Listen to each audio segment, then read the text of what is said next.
This is my taste of Torah for the last days of Passover. My dear friends, I hope you are well and keeping safe. Let me begin by asking you 4 questions. 1. How is Passover going for you? How are your Seders?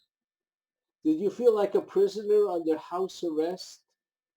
Did that feeling help you relate to the Jews in Egypt on that first Seder night when the angel of death hovered just outside?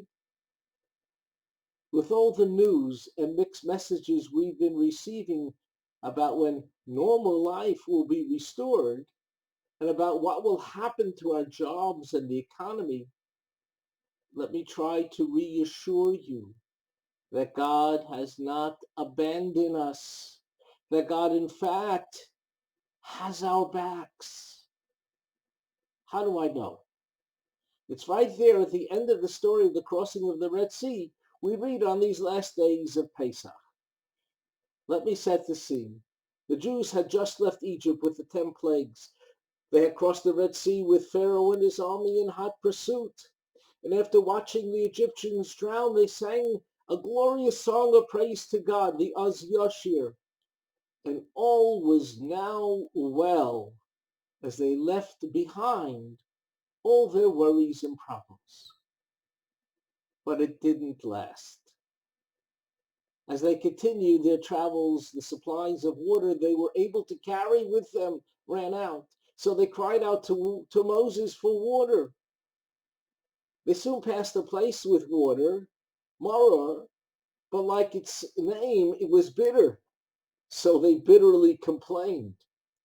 God told Moses to sweeten the bitter water with wood from a bitter tree. With a lesson, yes, sometimes like medicine, sweetness can come from bitterness. But there is one more verse that's not included in the Torah reading for the 7th day of Passover. The last verse in chapter 15 in the Torah of Exodus, they then came to Elim, where there were 12 springs of water and 70 date palms. They encamped there by the water.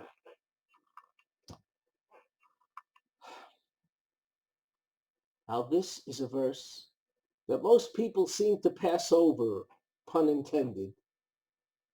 But if you take the time to carefully examine it, you'll see it's amazingly powerful. You see, Elim was very close to Marah. They complained so bitterly at the bitter waters of Marah because they didn't realize that just around the corner, their salvation was there all along. After the 10 plagues and the crossing of the Red Sea, do you think God would have brought them to the desert to die? The water was prepared for them there all along. As Rashi explains, Shtei Misrei Ayinot Mayim, 12 springs of water, Kineged Yudbei Shavatim Nizdamnu, corresponding to the 12 tribes were prepared for them. So let's not complain so much about the life-threatening predicament we're now in with the COVID-10 coronavirus. Because as with those ancient Jews in Egypt who also feared for their lives, God has a greater vision, not just for today, but for tomorrow. You see, my friends, God has your back. Like the Jews who crossed the Red Sea, it won't be long now. Wait and see what Hashem has in store for us. In fact, just around the corner now. HaKosher v'Sameach. Let's make the rest of this Passover a truly kosher and joyous festival. Amen.